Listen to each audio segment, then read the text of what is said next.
السلام عليكم ورحمة الله تعالى وبركاته. أعوذ بالله من الشيطان الرجيم. بسم الله الرحمن الرحيم. الحمد لله رب العالمين والصلاة والسلام على سيدنا محمد وعلى آله وصحبه أجمعين.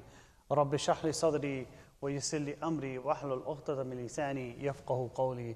اللهم صل وسلم وبارك على سيدنا محمد وعلى آله. وبعد. We begin in the name of Allah Azza wa Jal by asking Him to send peace and blessings upon our beloved Prophet Muhammad sallallahu alayhi wa sallam. May His peace and blessings be upon him and his family. Alhamdulillahi Rabbil Alameen, Allah subhanahu wa ta'ala has brought us to verse number 12 in Surah An-Nisa. Verse number 12, Surah An-Nisa. A continuation of the mawarith and the inheritance laws that have been discussed the last few days. So continuing, started with verse 10 and 11, and then moving into now verse number 12. Interestingly enough, in the previous verses, Maulana Muhammad Shafi and others, they mention that the perspective of the one who inherits, or the one who's being addressed in the verse, is actually the husband. The husband is the one who's being addressed in the previous verse, in verse number 11. In terms of what the rights are of inheritance. We've spent some time talking about that, so we're not going to go into details there. In this verse, number 12, the perspective is that of the wife. So she is the one that's being addressed in terms of what she will inherit or is able to inherit. So I'm going to go briefly over the translation of the verse, and then inshallah ta'ala we'll discuss some of the points in here. Allah subhanahu wa ta'ala says, أعوذ بالله من الشيطان الرجيم بسم الله الرحمن الرحيم ولكم نصف ما ترك أزواجكم إن لم يكن لهن ولد فإن كان لهن ولد فلكم الربع مما ترك من بعد وصية يوصين بها أو دين ولهن ربع مما تركتم إن لم يكن لكم ولد فإن كان لكم ولد فلهن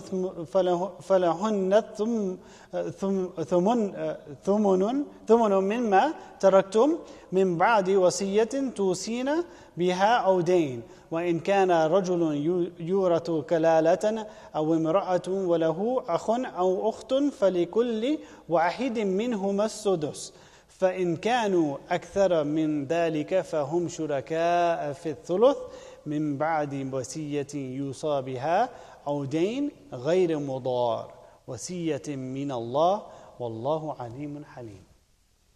Allah subhanahu wa ta'ala says in this verse, the translation of which is, and for you, again addressing the women, is half of what your wives leave if they have no child. But if they have a child, for you is 1/4 of what they leave, after any bequest that they may have made or debt that they may have. And for the wives is 1/4 if you leave no child. But if you leave a child, then for them is the 1/8 of what you leave, after any bequest you may have made or debt that needs to be paid. And if a man or woman leaves neither ascendants nor descendants, but has a brother or sister, then for each of them is a 1/6. But if there are more than 2, then their share is a 1/3, after any bequest which is made or any debt which needs to be paid, as long as there is no detriment caused, no harm caused. This is an ordinance from Allah, and Allah is knowing and forbearing. You know, one of the things that has divided human beings over time is actually property and inheritance. In fact, I was reading recently on how different empires, you have emperors in certain empires historically.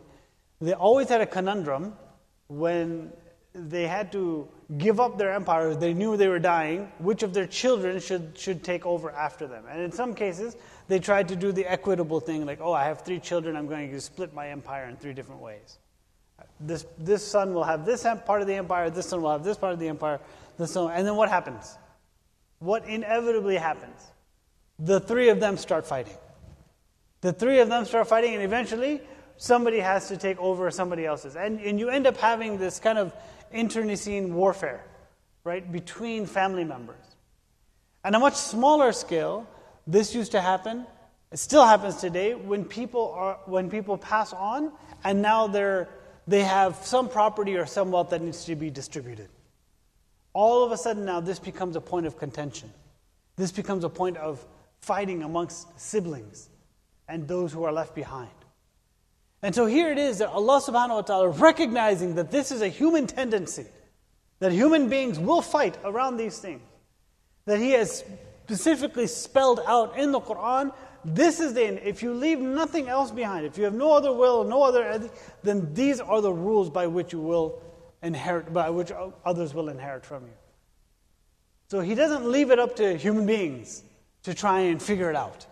He says, these are the portions that are given to you. Recognizing that this is a great cause of conflict after a person dies. Huge cause of conflict amongst many people after a person dies. What shall we do?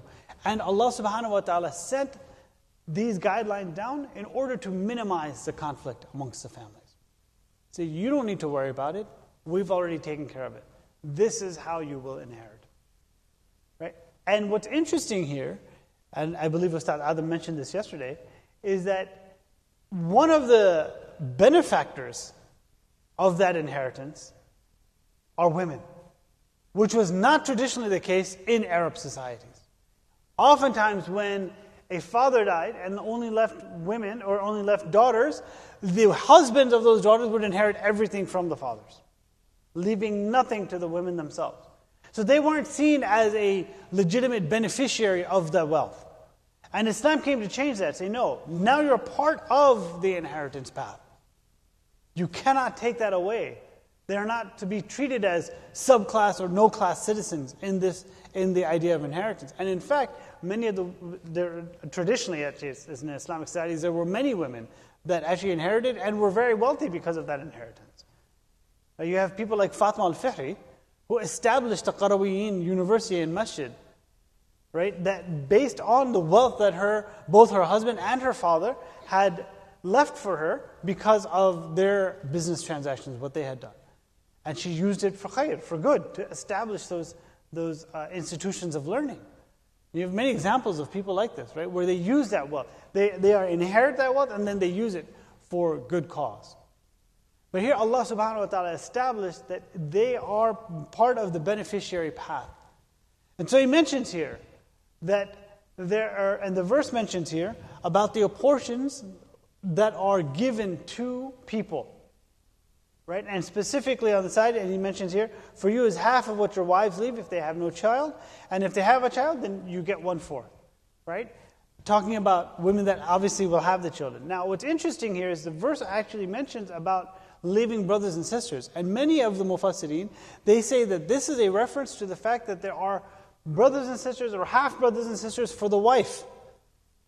The previous half brothers and sisters are addressed in the previous verse for the husband. So this verse now talks about the siblings of the wives, right? And what is left for them. It mentions here, if a man or woman leaves no ascendants or descendants, they don't have any children and they don't have any parents left, but has brothers or sisters, then for each of them is a sixth. Right? That's how they're to inherit. And then if there's more than two, then their share is a third, as long as there's no harm that is caused. Again, Allah subhanahu wa ta'ala trying to lay it out and say, these are the limits that you have to work within. Now, interestingly enough, many of the Sahaba, when they died, they actually didn't leave, not just the Sahaba, but as an example, they didn't leave much wealth to inherit. Why? Because they had given a lot of it in their lifetime away already. Right? Even people like Salahuddin Ayyubi, who was a ruler, a great ruler at one time, he didn't leave much wealth at the time of his death because he had given so much of it away during his own lifetime. Right? And during your lifetime, you are encouraged to give. You are encouraged to give to people, you're encouraged to give to your family, to your children, to other people, whoever it might be. That's an encouragement of you. These rules go into effect based on whatever is left behind. Whatever is left behind, then we can follow the guidelines that Allah subhanahu wa ta'ala has put forth for it. And again, this is to protect us from having to fall into the fighting that oftentimes families can get into. I mean, they have entire now TV shows and things like that dedicated to all of the sibling rivalries for corporate empires and the sibling rivalries that happen in these different areas. Why? Because people are fighting for that wealth. They're fighting for that inheritance. And here Allah subhanahu wa ta'ala is laying it out, saying, this is what you are to inherit. It's very important for us, brothers and sisters, to reflect upon that, the wisdom that's there. It's to protect us from our own selves, from our own tendencies.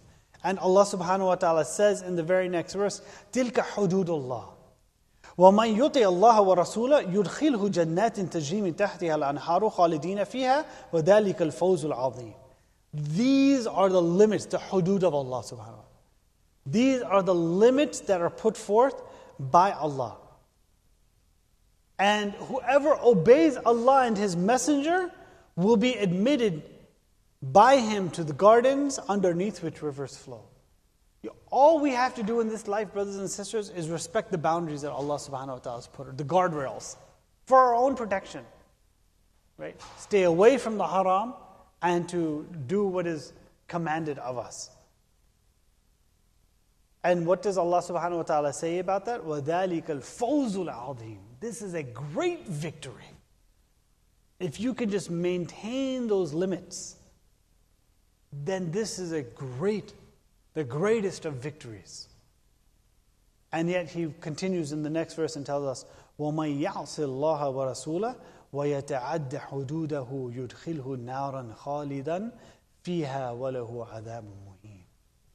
And whoever disobeys Allah and His Messenger and transgresses His limits, He will put them into a fire to abide therein eternally, to live in that fire eternally, and He will have a humiliating punishment. SubhanAllah, even after the verses of inheritance, Allah subhanahu wa ta'ala is reminding people there are limits. There are limits. And you have to obey those limits. And if you don't obey those limits, you will be punished. And if you do obey those limits, you will be rewarded. Why? Because there's a tendency, especially in things like inheritance, for people to transgress. For people to transgress. And say, no, my portion is more because of XYZ thing. I need more because of this, that, or the other thing. Here Allah subhanahu wa ta'ala is saying, no. Respect. Even if you know that what you are doing is taking more than what's given to you, don't take it. Don't take it. The Prophet ﷺ, and I'll end here inshallah ta'ala, he reminds us in a hadith that when he was with his companions in a majlis, he said to them that you all come to me with your problems. You have issues in your life and you come to me. As for me, as for some of you, he mentioned some of you are more eloquent than others. Some of you make your case better than others. You argue your case and you make it to me. This person doesn't argue that well, he makes his case.